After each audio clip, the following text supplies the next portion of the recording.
Anyone can make these mistakes in IELTS listening, but each of them chips away at your score. So let me show you what those are and how to avoid them. And I also have some tasks for you so you can practice what you learn. Grab a pen and paper and let's get started. And the very first mistake is not reading instructions carefully. That may lead to confusion and that may lead to lost points. Some questions have a word limit, and if you write more words than you should, you lose a point. In IELTS listening, you may find one of these two wordings. Write one word for each answer, or write one word and or a number for each answer. Unlike IELTS reading, where you may be looking for 2 or even 3 words per answer, in IELTS listening, it's only one word and or a number. Now, let's have a look at a number of potential answers.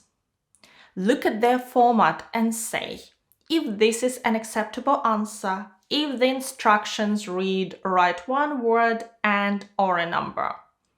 So here are the words. What do you think? Good service. 2 words, incorrect. Service, yes.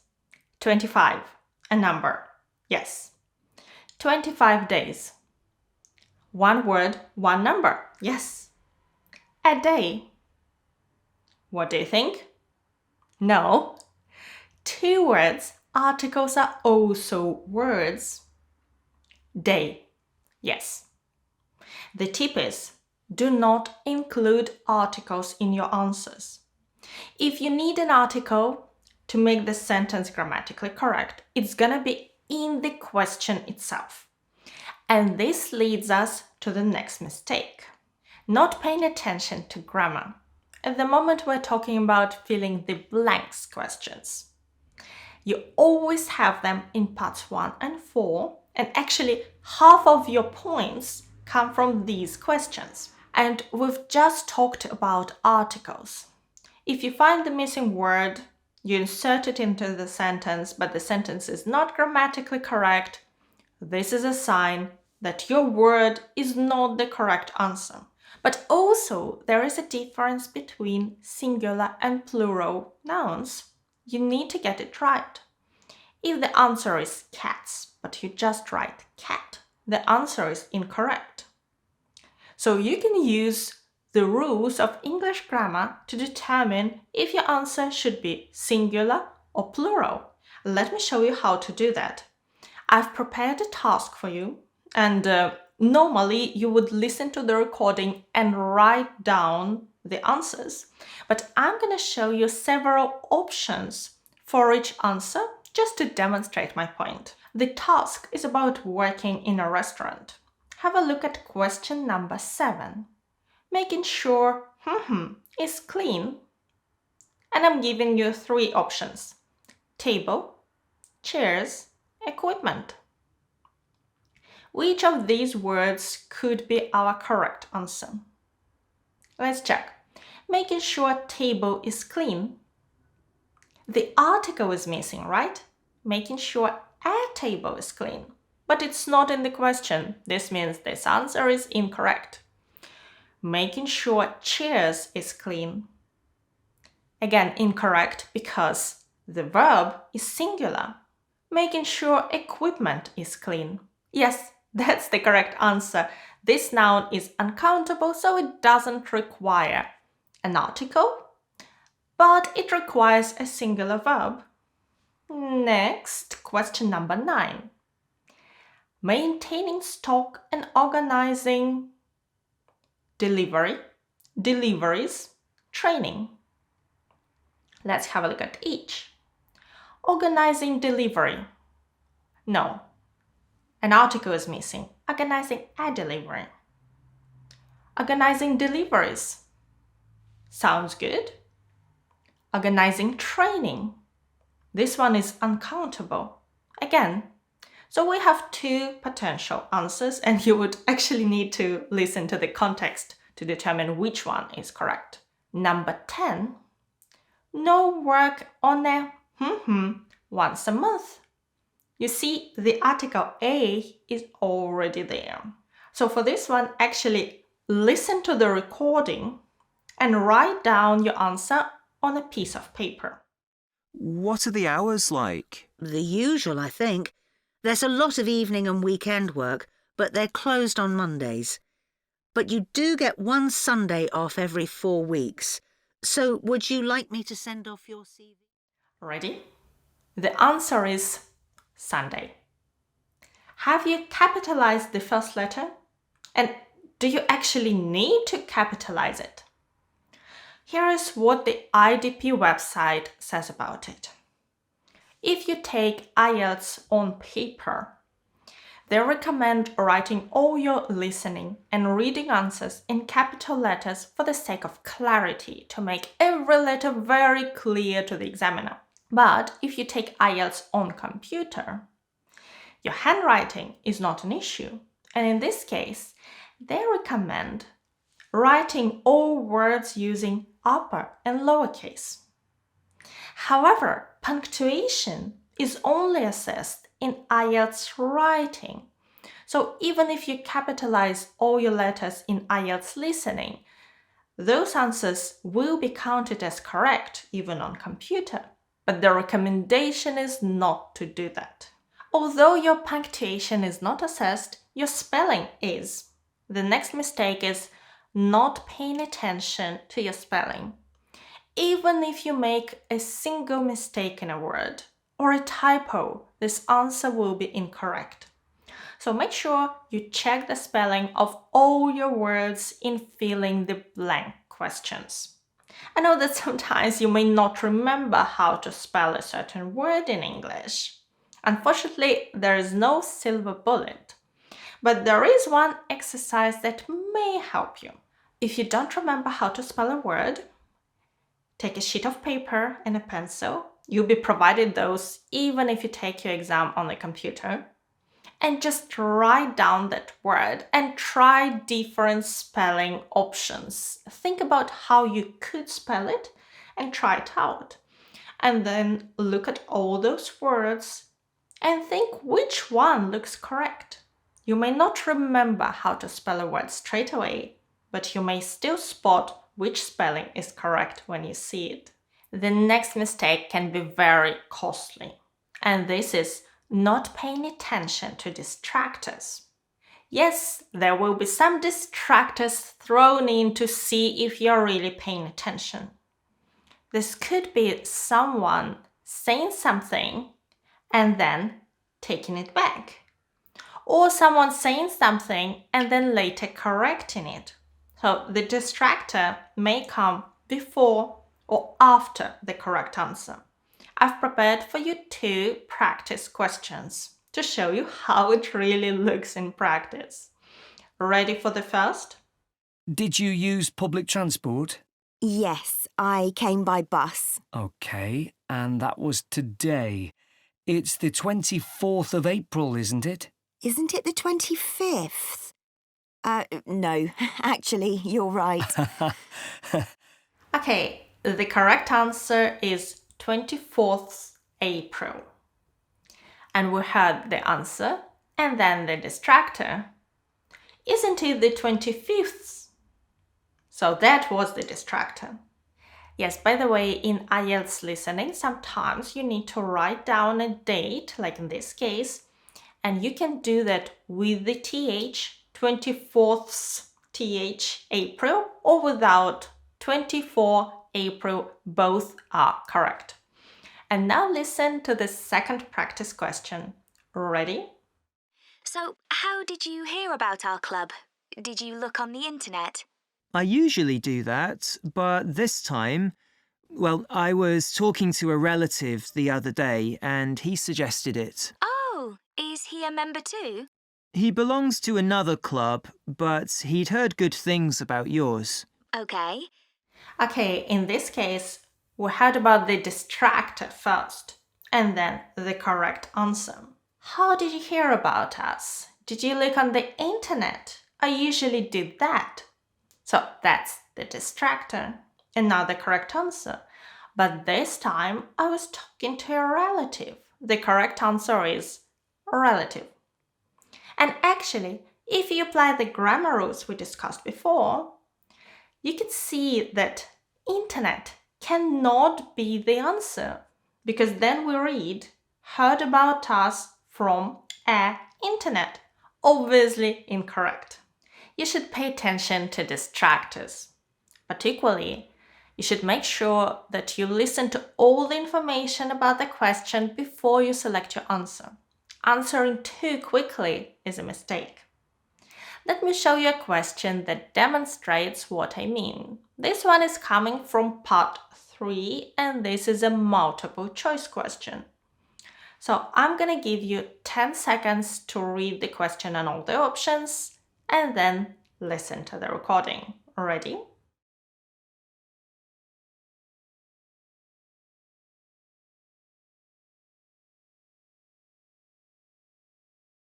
So, Michelle, shall we make a start on our presentation? We haven't got that much time left. No, Adam. But at least we've done all the background reading. I found it really interesting. I'd never even heard of the Laki eruption before this. Me neither. I suppose 1783 is a long time ago. But it was a huge eruption, and it had such devastating consequences. I know. It was great there were so many primary sources to look at. It really gives you a sense of how catastrophic the volcano was. People were really trying to make sense of the science for the first time. That's right. But what I found more significant was how it impacted directly and indirectly on political events, as well as having massive social and economic consequences. I know. That should be the main focus of our presentation. Okay, let's have a look at the script together. So first, they're discussing how severe the eruption was, which is close to option A. But they're not saying that it was the most severe eruption in modern times. Next, they're discussing science and that people were really trying to make sense of the science for the first time. That's close to option B. But they're not saying it led to the formal study of volcanoes. And finally, what Michelle found more significant is how it impacted on political events as well as having massive social and economic consequences. In other words, it had a profound or major effect on society. You see, each option has been discussed, but only one of them is correct.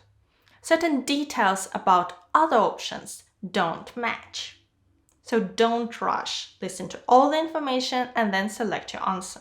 And actually, not crossing out incorrect options is a missed opportunity. They're only going to discuss each option once. If you hear the information about it and you see it's incorrect, cross it out. If you think one option may be correct but you're not quite sure about it, put a question mark next to it. In this case, it will be easier for you to select or to guess which option is correct when you're not 100% sure. The next mistake is not being ready for different answer formats, so let's prepare you. Let's talk about names and locations first.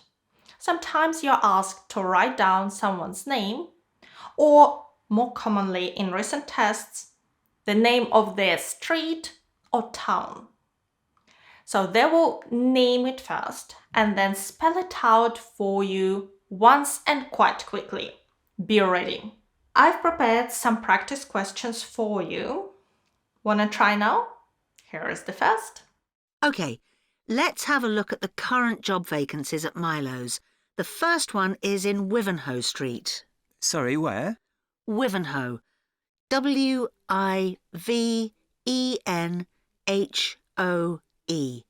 It's quite central, just off Cork Street. Oh, right. Okay, and here is the answer. Please note that you don't need to include the word street as it's already in the question. Here is the first practice question. And what about your home address? Well, I'm about 10 miles away from your club in Peacetown. I live in a house there. OK, so what's the house number and street? It's 52 Marrowfield Street. Is that MARROWFIELD?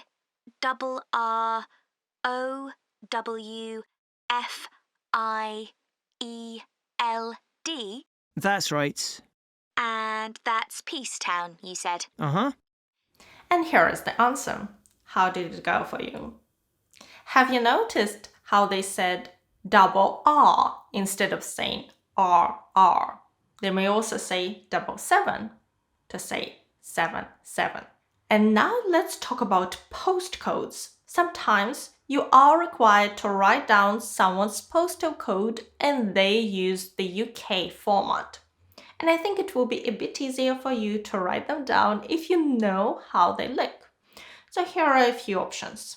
N2 6TJ, M11 6AD, DL17 6UA. So we have 1 or 2 letters, then several numbers, and 2 more letters. I don't think you need to leave this space in between because how do you know it's there? Again, let's practice. I have 2 questions and here is the first. So, next, your postcode, please. It's DW30 7YZ. And the answer is DW30 7YZ. Please note that this letter is called Z in British English and Z in American English. Here is the next question. And what's the postcode, please? DG7 4HP. Was that P Papa or B Bravo? P Papa. Got that. And the answer is DG7 4HP. Now you know how to write down those postcodes. Not learning how questions are organized is a mistake. Let's have a look at this matching features task. In the middle, you see a box with options. From A to G. At the bottom, you see questions from 16 to 20. And there is quite a lot of information if you don't know where to look. But remember, in IELTS listening, questions come in order, options don't. This means that you should spend the limited time before the recording starts playing on reading your options. And then you can just follow your questions one after another. And don't forget to cross out used options. Not crossing them out is a mistake. If you take IELTS on paper and you cross out half of the options, it will be much easier for you to navigate and to see which options are still unused. But if you take IELTS on computer, then you see your questions on the left and options on the right. And you just take one option and drag it to the right question. In this case, you always see which options are still left. Leaving some questions unanswered is the next mistake. Remember, you don't lose points for incorrect answers. So you should try to answer every question, even if you're just guessing. There is always a chance to guess correctly, especially if you're crossing out some incorrect answers. Next, not working on your mistakes is another mistake. Once you complete a practice test at home and you check how many questions you've answered correctly, go back to each question you answered incorrectly and find out why. Look at the questions. Read the audio script. Listen to the audio recording again and make sure you find the correct answer and you understand why that answer is correct and not yours. Of course, it may be that you simply didn't know certain keywords in English, or you didn't know how to spell a certain word.